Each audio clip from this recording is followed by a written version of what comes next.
Hi YouTube, welcome back. You guys are watching this. Oh, this is part 3.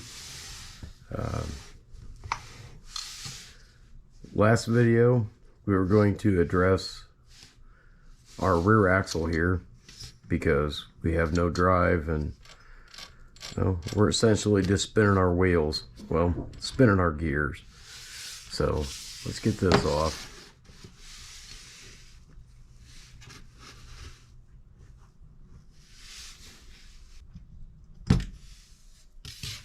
So we've got our rear wheel off, and turning this. I don't know if you guys can see it. I should probably bring you in closer. I don't know if you guys can see that keyway there. But that is a 2mm by 2mm keyway. And yeah, we were able to source key stock, but yeah, it's 3 foot long. We'll cut our piece off of here and we'll figure out what our length is. I don't know if this would be helpful to you guys or not, but when it comes to sizing for the length of a key, if you know that it is the right size for your key stock and you have a long piece, slide your key stock in and then take a scribe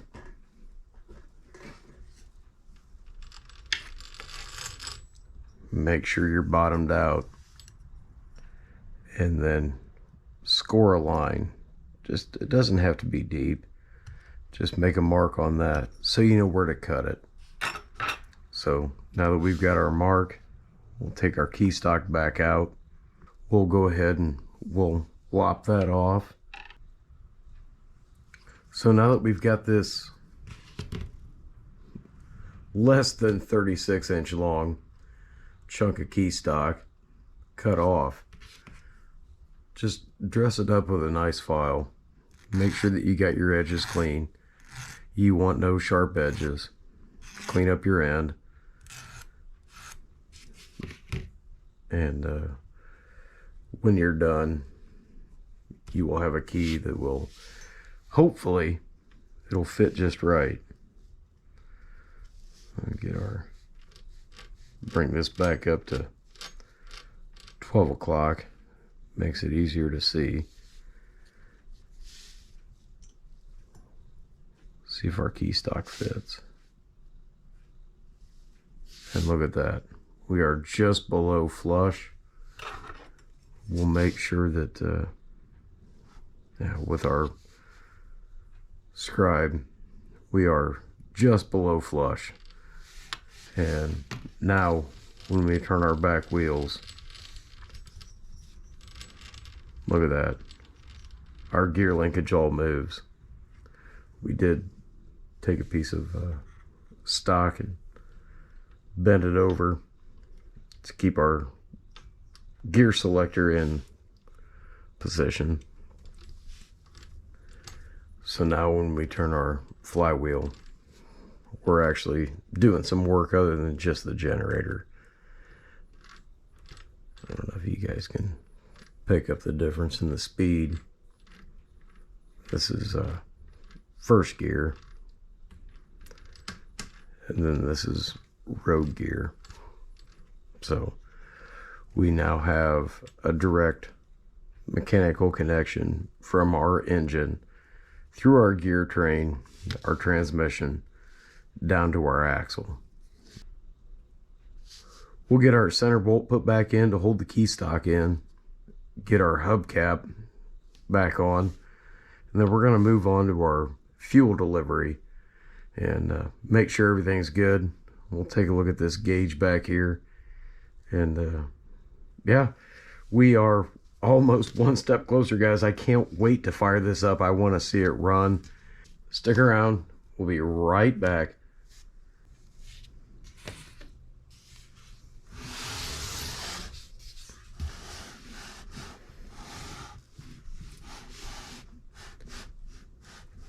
Okay, we've got both of our axle stay bolts bolted back in to the axle to hold the wheel on.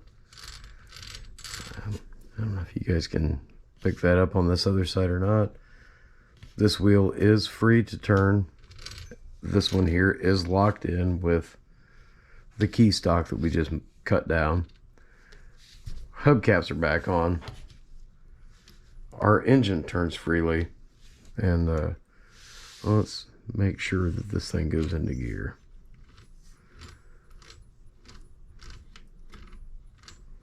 So first gear, and then high gear. And we still have neutral. Our engine turns over nice and freely. Valve linkage is working.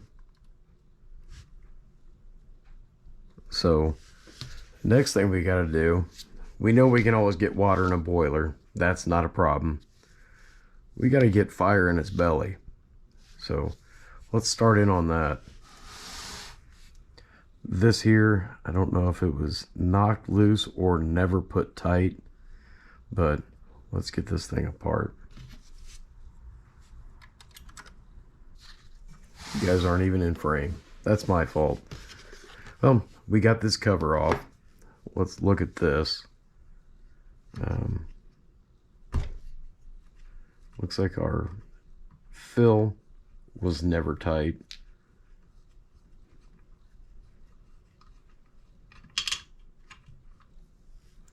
So that's our fill valve. Now this is all loose too. We saw that on that last video. We'll go ahead and get it apart.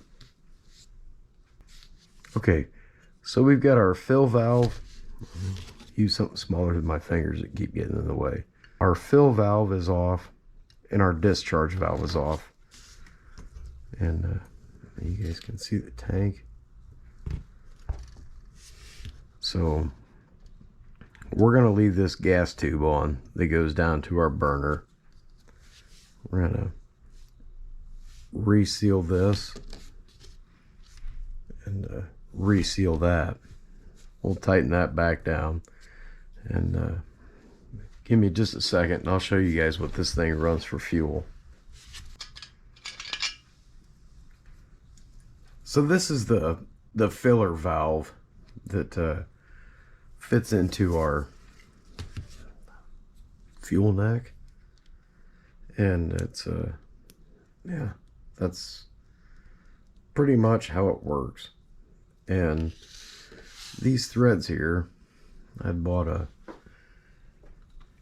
can of this Coleman butane fuel, and if you look down in here, it's not threaded. So yeah, this isn't the right thing.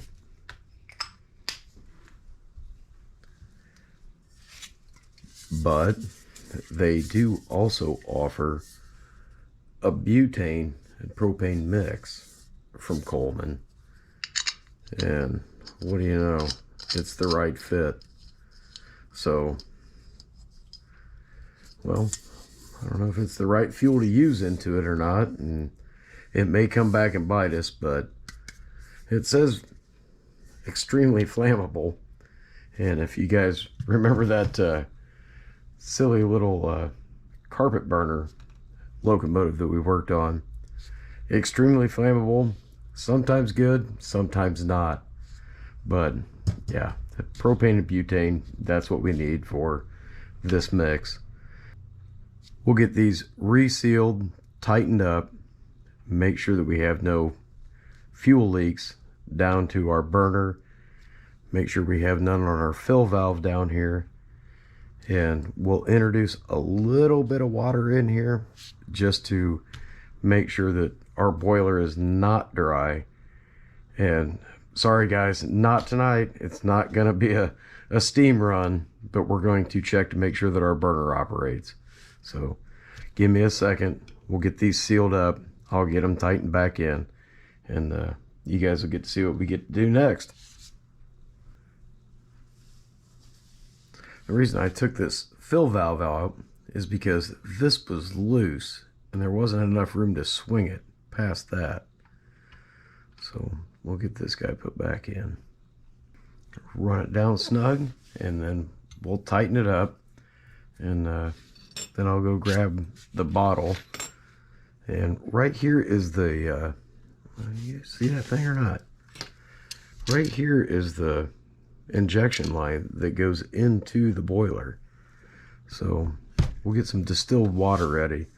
We'll put some water through this check valve. Make sure that we can see it here in our sight glass down here. You guys see that little sight glass? What is right there? But we'll make sure that we can see some water in that sight glass.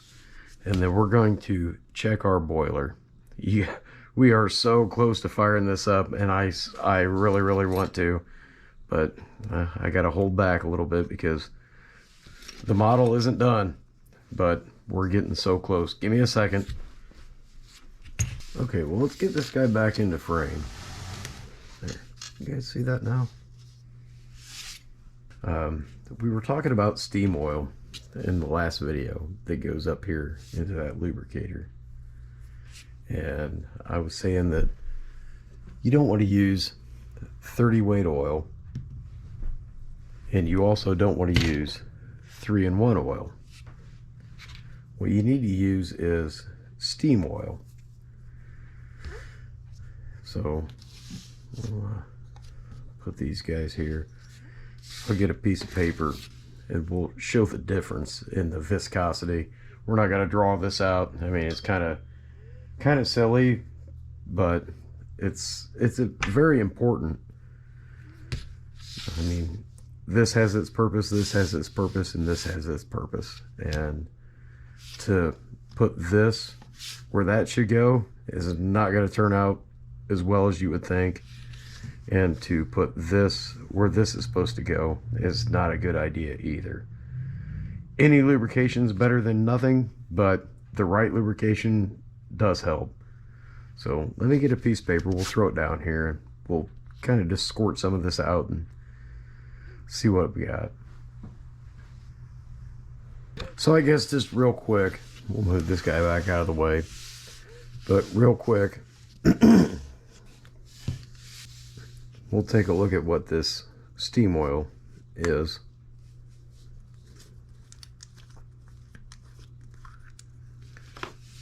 And we'll take our, you guys see how thick this stuff is? It's almost like motor honey. We'll hopefully get some of this off the end of this.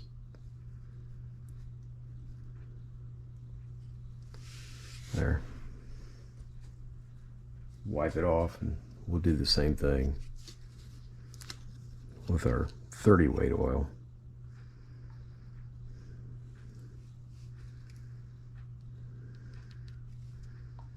And yes, I know it's not going to be the same quantity. And with our 3-in-1, I guess we can just take the lid off and dribble some on there.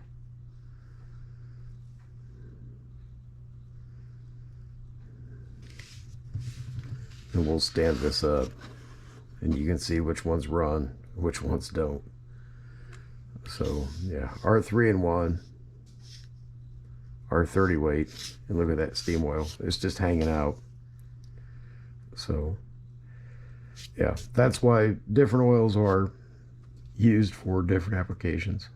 So, all right. I guess with that said, we can get all this stuff out of the way and get back to our project. Sorry, I get sidetracked. I saw a squirrel.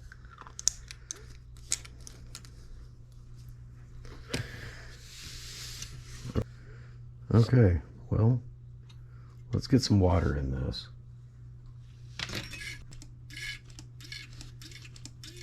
Can you guys hear it going in?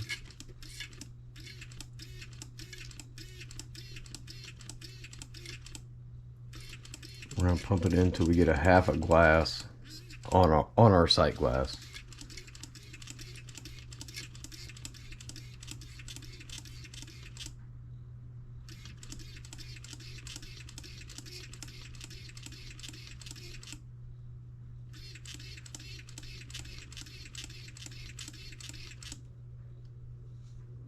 So there, we're just above a half a sight glass full of water.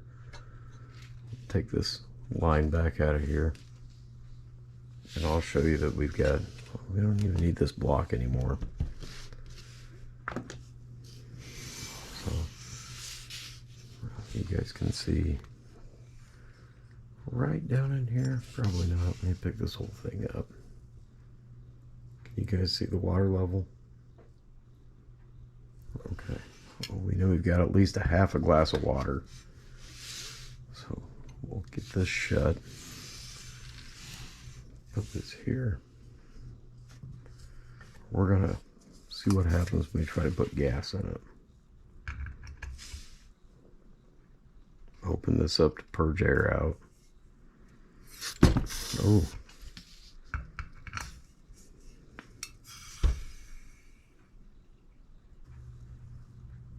Our tank is full.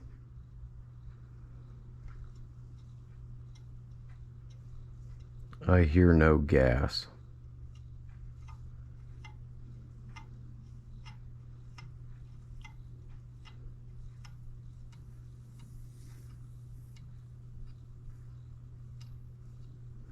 No, we should have plenty coming out by now.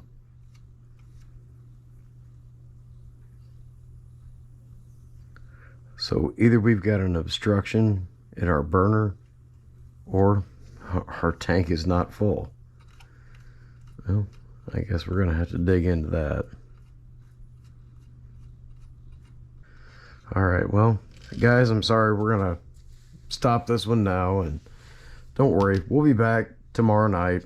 I'll be back out here, and I can't wait to see this thing run. So if you guys are still watching, I'm sorry I drug this out, but yeah, like I said, you guys are amazing, and if it weren't for you, I'd probably just be doing this, wouldn't share it with you.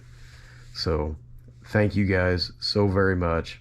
And our last video, when we get to 500 subscribers, we're going to give away that little Wilkemp engine. Please remember to like, share, and subscribe, and make your subscription public so you guys get thrown into the hat. And yeah, that little engine's going to go to somebody. So, and yeah, we got some t-shirts, and I might be able to find another coffee mug or two. So, all right, thanks guys. We'll see you tomorrow night, and hopefully we can get this thing figured out so we can make some fire in its belly, and at least verify that works. And then yeah, we'll go from there. But I can't wait to see this run. So this might turn into a 5-parter, but we'll make it as quick as we can. Thanks guys. We'll see you tomorrow night. Bye.